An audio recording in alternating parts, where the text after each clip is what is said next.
Hello. How's everybody doing? Okay, well, welcome to our 3:30 paper session, Stories by and About Algorithms. We're going to get right into it because I know we're going to want to have a good Q&A discussion about this. So let me just introduce our distinguished panel. And I want to thank Jay Hamilton for granting me the honor of being the moderator. I'm Janine Zakaria. I'm a visiting lecturer here in the Department of Communication. First, immediately to my right, is Måns Magnusson from Linköping University in Sweden, and he's currently spending 3 months at Cornell. And he's going to talk to us about finding the news lead in the data haystack, automated local data journalism using crime data. Basically, and I hope we get to hear about this very cute thing called Marple, the story sniffer, which they designed. So wait for that. All right. Thank you all for letting me speak here. It's really, really nice to be here. So I'll start this work that we've done called Marple, the story sniffer.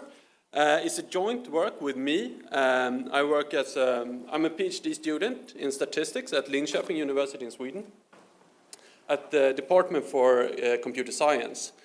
And I work together with Jens Finnes and Leo Valentin from Journalism ++ in Stockholm, that is a bureau specialized in data journalism in Stockholm.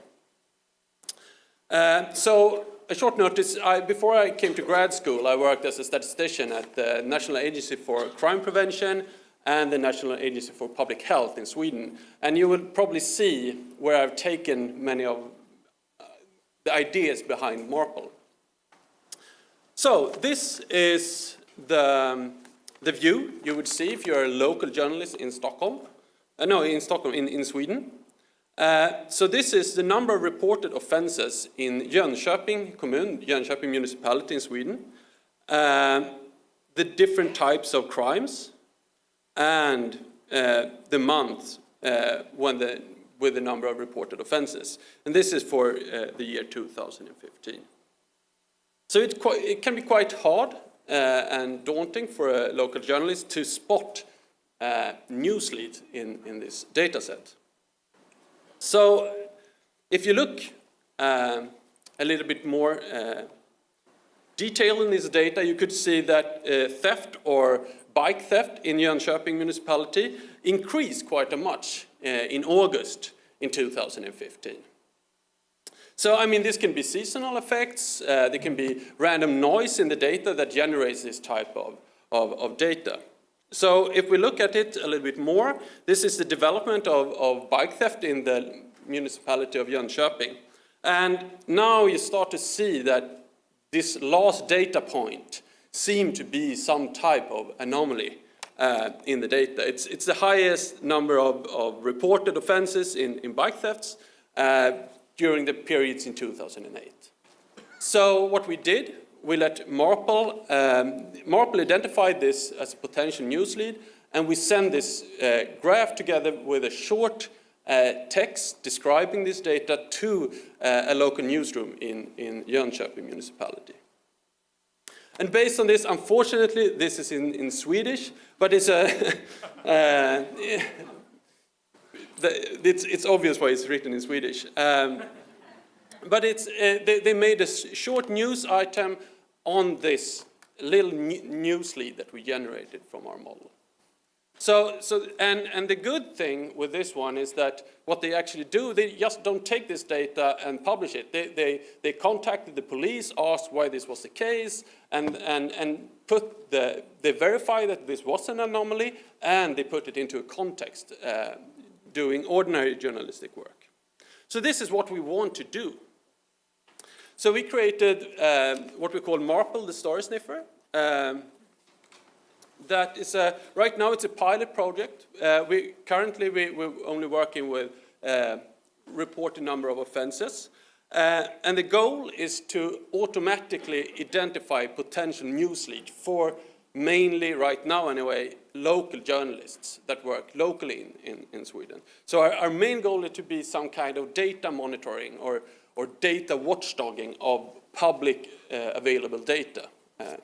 So, and all these are three news items or articles based on the news lead from Marple, and none of those would have been written if we didn't find that news lead.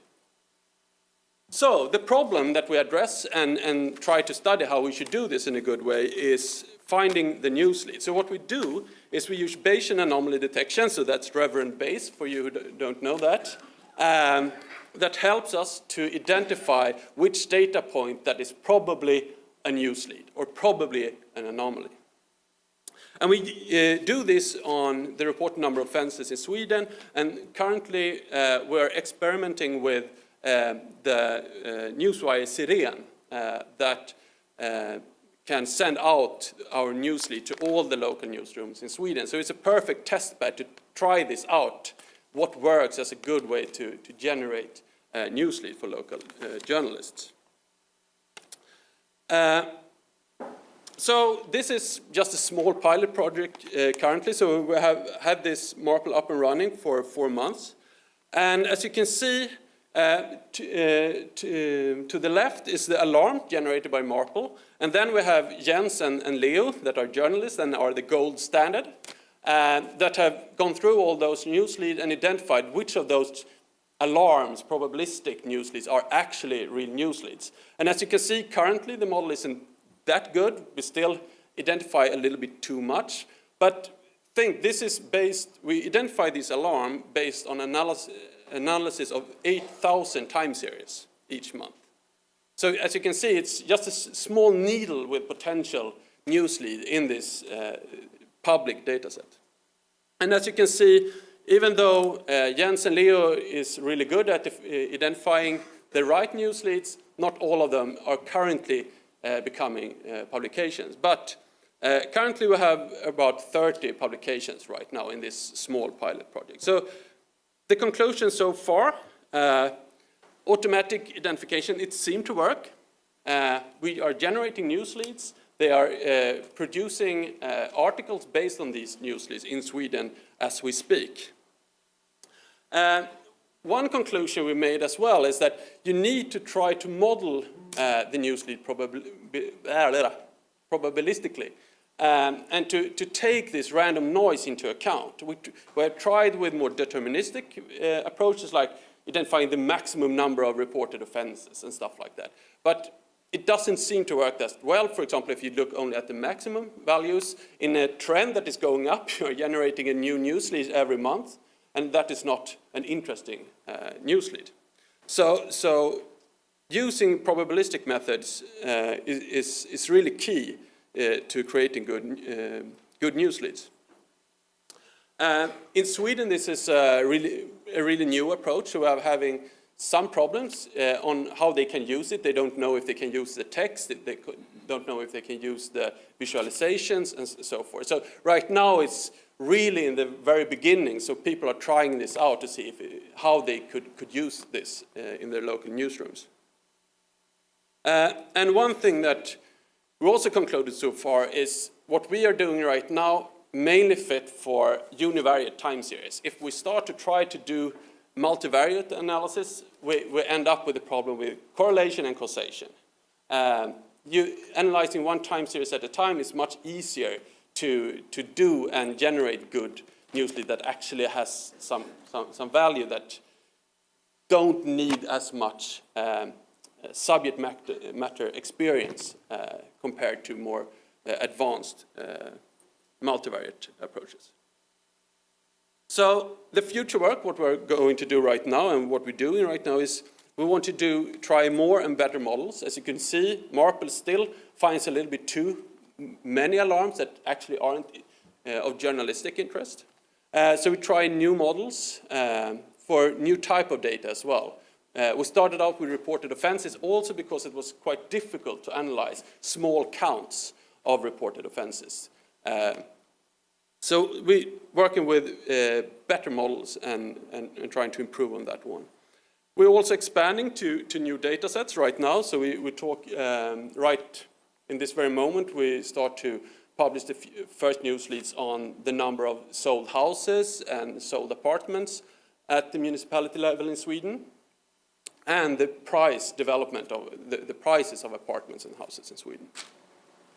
And we also experiment with trying to generate even more text for the local journalists to start out with, to describe this news lead, describe the data, describe what's the anomaly about, and then they can just take that text, build upon it, rearrange it or throw it away, whatever they'd like to do with it. But we want to build more and better text that they can start out their article from.